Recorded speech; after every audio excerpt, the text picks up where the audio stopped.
Everybody's very proud of the animal they raise, they're very proud of the crop they raise. That in turn, kind of defines a person's character sometimes. You got to plan for this type of work.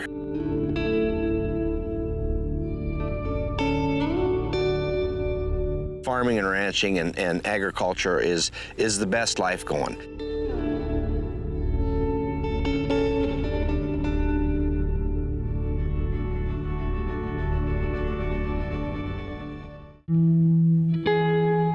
Agriculture is the #1 leading industry in South Dakota, but it's not just important to South Dakotans. It has an influence on people's lives all across the world. Today, we're going to dive a little deeper into the cattle and ranching portion of agriculture.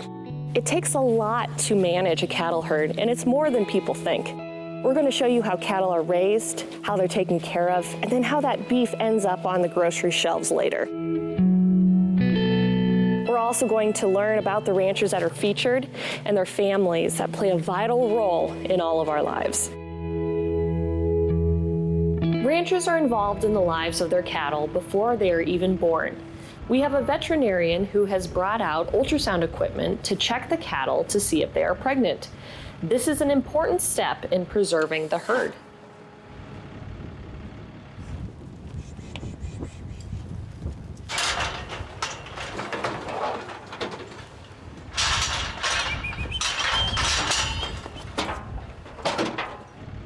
Mainly this time of year, we're doing reproductive exams on cattle. Heifers right now, we ultrasound early.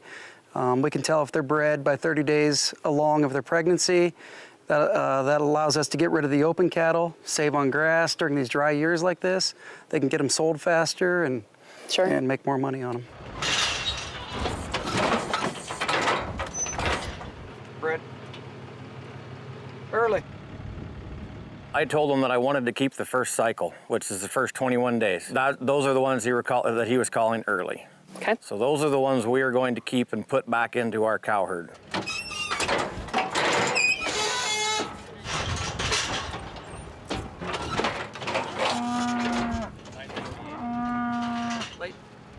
When he said late, those were the cattle that were in the second and third cycle. And the open ones are just ones that Mother Nature's got her way, and we have to deal with what Mother Nature does sometimes, or every day, I guess. Every day, yeah, sure.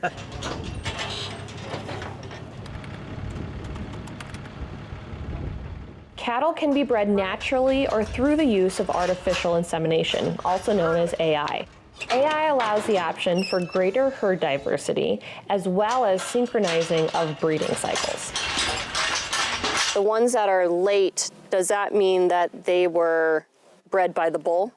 And then early were AI? The early ones were AI'd. I only AI'd for one day, and then I turned the bull out that same day. Oh, I see. I'll be able to tell the ones that are AI'd when I start calving them, because they will come pretty fast.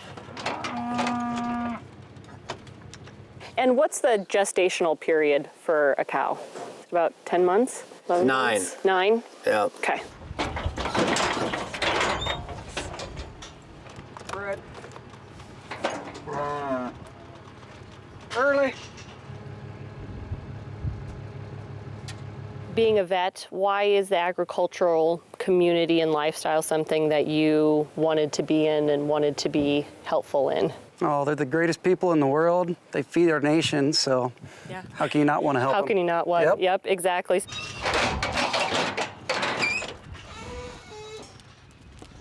In our region, calving happens during the spring. Ranching is never an 8 to 5 job, but that is especially true during calving season. The process of calving and then taking care of those calves once they're born is a challenge in itself. But then managing that herd and raising them as time goes on is a completely different ballgame.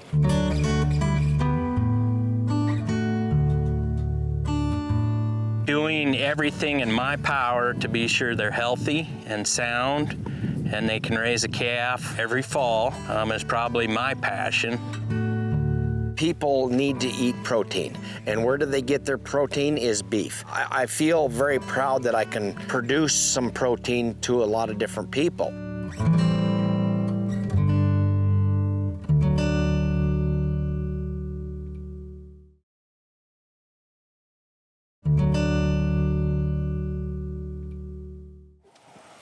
When the animal's born, he gets his permanent individual ID. The tag for us in the registered world identifies who his dad is, who his sire is. The middle number is his individual ID. That number is going to stay with him the rest of his life. These freeze brands you see on their hip, that's their individual ID. They receive that number at birth. And then the bottom number's who his mother is. Each animal is tattooed permanently with his individual ID, as well as later in life they're freeze branded, so that number shows up white like that. What are some of the differences of purchasing local produce and local meat? Local produce, you know how it's born, you know how it's raised. A lot of them don't have antibiotics in them. It is, like I say, on some of the best grass. This is a more harder grass, and it puts on more pounds on the cattle, and they do very well down here in this type of environment. I know this is very rough country, and I love it. I think it's very good grass country, some of the best in the United States. There are people that will fatten those steers all the way to market weight, and then they background them then over the winter, and then we'll put them into a feedlot for a more efficient finishing phase where they can feed them a higher concentrated diet and get them market ready faster. So when you say market, what does that mean? Are you taking them to a sale barn? How does that process work? Yeah, they'll go to a sale barn. I'll consign them with the local sale barn, I guess, and they will. Sure. They will do the advertisement for us. That's awesome. Yeah, and then we just get them there, and Sure. And hopefully somebody likes them. That's the hope, right? Right, right. A lot of times they'll go, maybe not to a feedlot because they're not heavy enough. They'll only weigh 550, and usually a calf that's over 600 will go to the feedlot. Okay. And they'll start feeding them and to slaughter. They'll graze them through next summer. They'll be about 1,000 pounds come next September, August, September at this time. Sure. So they'll put them in a feedlot, kick them up to about 1,400 pounds, and then they'll go into the food chain about October, November. We like to see our cattle stay in South Dakota as homegrown beef. Of course. And we're working on having something like that done. But, you know, we are here to feed the United States and part of the world. It's really humbling to all of us to know that we are putting a product out there that is safe to eat. At one point in time, they said that the United States had about 10% of the cattle in the world, but we produce about 25% of the world's beef. And those could be a little different now, but that's attributed to how efficient we are at getting those cattle, feeding them an efficient diet and getting them to market as quickly as we can so we can feed an ever-growing population. You wear so many different hats. I mean, you have to know how to know medical aspects and mechanical aspects. Right, and you've got to the land. You've got to manage your grass. You've got to manage your cows. You know, we not only are mechanic, we have to be our own biologists, we have to be our own botanists, we have to be, you know, the ranching and farming community is got to be diverse enough because we can't hire all that done. Right. So we have to be educated in a lot of different fields. Sure.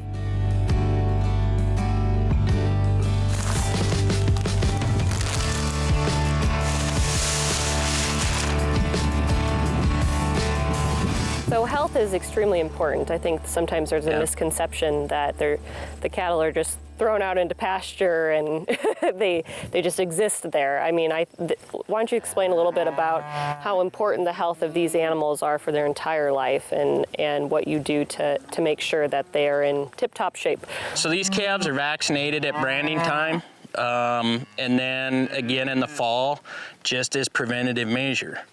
That's not saying we don't treat anything. This last spring, even with the vaccines we gave, we were fighting a respiratory issue like I've never seen before, and it was taking its toll. I mean, we were losing calves. We couldn't get them to respond, and that's just the nature of the beast. You know, next year we may not have the same problem. Sure, sure. Negligence really isn't a huge factor just from the standpoint of if they're negligent to their operation and negligent to the health care of the animal, they aren't going to be around. They aren't going to be able to compete in that free marketplace because nobody's going to buy those calves, right? Right. It's an inherent responsibility that we all take on ourselves when we're around animals. You know, you don't not feed your dog at home. Right. You don't not feed your cat. You don't not get him vaccinations. Sure. You know, in the evenings you sit down and he sits on your lap and you watch football together or whatever the case may be. I mean, Right. that's how we perceive these animals to us. We aren't going to sit down and watch football with them, but I mean, you know what I'm getting at. They're a part of our life. That is our paycheck. It's probably a two-part element of being focused on the health and liveliness of these animals, but then there's also making sure that from a consumer standpoint that there's a good quality product, but also then a healthy product for, you know, your hamburgers, your steaks, this and that, the Americans that eat the food that you produce. You know, we make sure they're healthy. We keep them on good vaccine programs. We're constantly looking for foreign animal diseases. Sure. We're just trying to keep the food chain safe.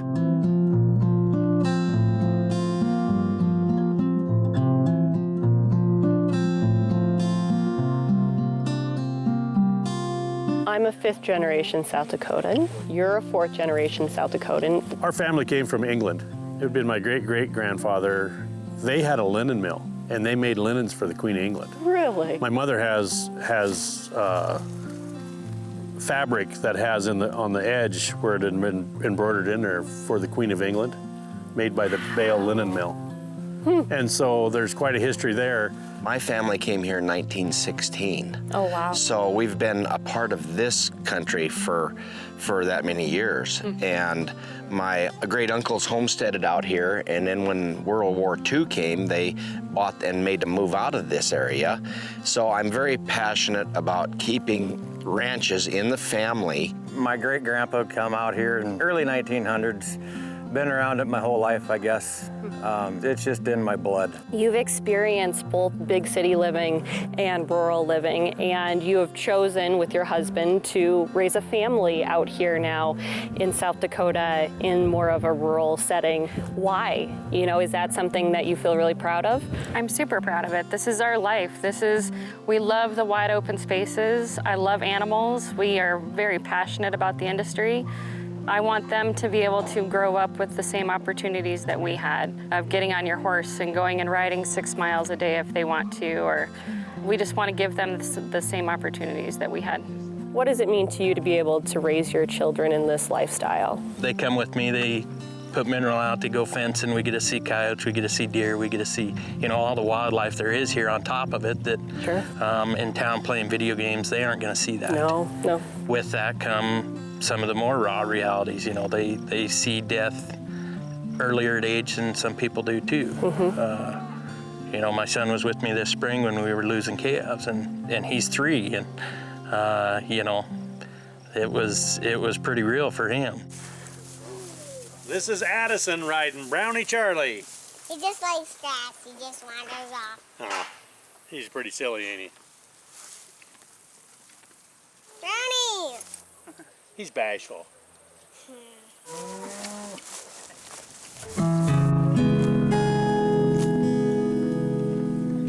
That's one of the things that really excites me, is kids with their little stuff, and they're so excited when they tell you about them. So describe your experience growing up in a ranching Midwestern community, and what are some of the values that you learned growing up that you feel like you still hold on to today?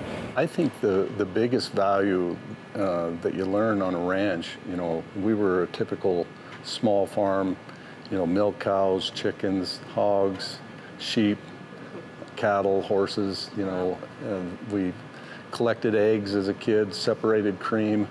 And so there were always lots of chores to do, and I think that was the biggest value, was just the work ethic.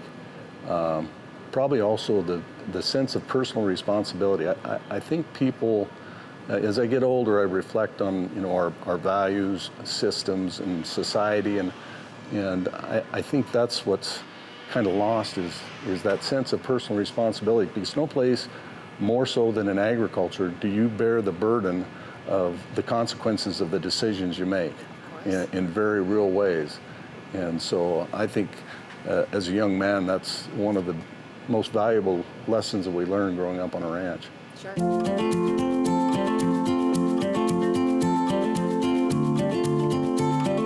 What do you love about western South Dakota and the Black Hills? I love the people here. They're so homegrown. I can go to any neighbor and say, would you help me? And they will drop everything. You can go to other parts of the world and it's not that way. For a single family, you need to be running, you know, probably close to 300 cows. Sure. Just to make your bills pay, just to have enough profit to provide for a family. And that's a little more than one person job anymore. Sure. And so neighbors rely on neighbors as free help to get it done. You come help me, I'll come help you, so on and so forth. You've got to have friends, neighbors, family to come help you, because to do it all by yourself would be pretty daunting task. Pretty tough. South Dakota is so rural and so homegrown, like I say. The people are extraordinary.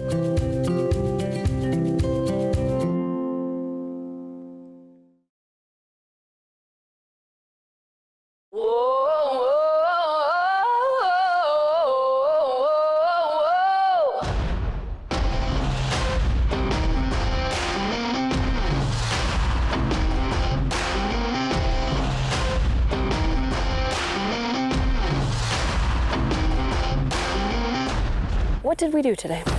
What did we do today? Not very much. I mean, we didn't work very hard, but what we did is we went and we gathered cattle. The dry cycle, I believe, is on its way, because last year was a record-setting moisture year. And usually, if you look at the history of the moisture, after a wet year comes several dry ones. And so now it's a lot drier this year than it was a year ago. And the grass isn't as tall. I'm gonna say we got probably a tenth of the hay that we usually get.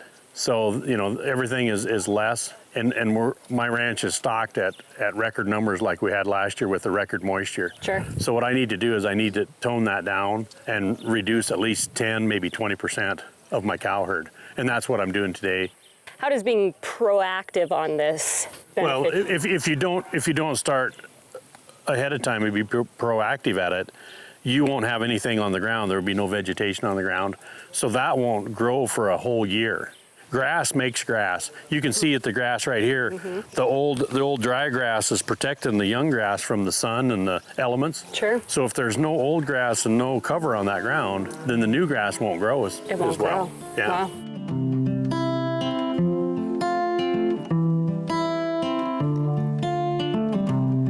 We're not bad people that are polluting the environment with fly chemicals or chemicals that get put onto hayfields or farm ground. We have to keep it in great shape over the years, because we know we're going to be here year after year after year with our cattle. Them cattle love these particular grasses. That's what gains them their pounds. And to us, it's an industry. We sell pounds. If that calf has not got good grazing, he's not going to weigh near as much in the fall. So that means we don't have near the pounds to sell. And that's why after generation, my grandparents and my parents and I and my kids' generation hopefully can keep it in this pristine look.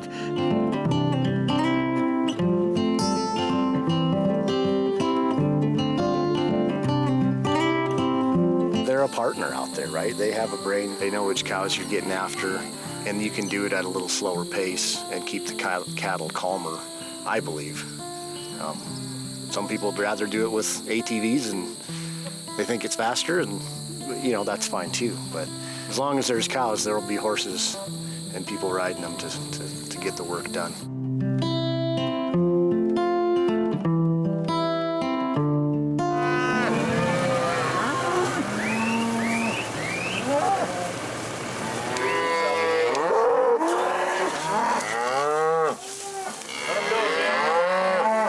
These guys make it look easy. It's not that easy. He's coming down the highway. He just got off the highway. He's coming down the road. All right, listen. Hear that? Yeah, I hear it. That's the truck coming. Coming,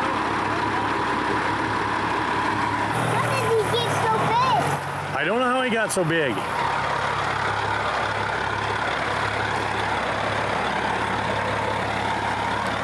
Wow. You gonna have a truck like that, Henry, when you get big? Oh, that'd be cool. He wants calves first.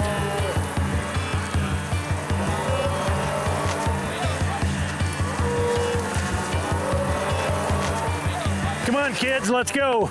Time to go to school. Come on, kids, let's go get on the school bus. You want to do it? All right, come here. Pull it towards you. That was loud.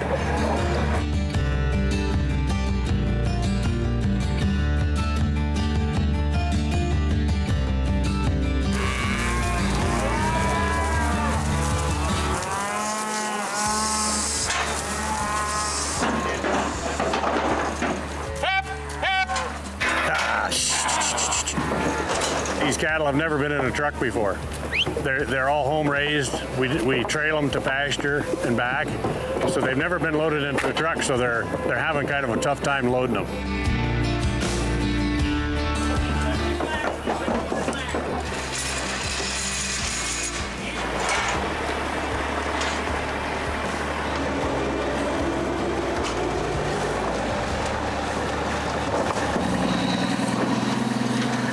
You know, it's kind of sad when the trucks leave and you have cattle on them like that.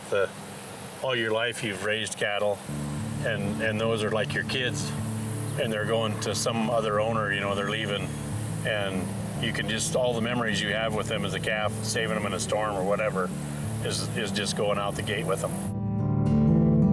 As you can tell, ranchers are extremely involved with their cattle throughout their entire lives. They truly care about their animals, producing healthy beef and preserving their land. Join us next time on Homegrown as we tell more stories about our ag community.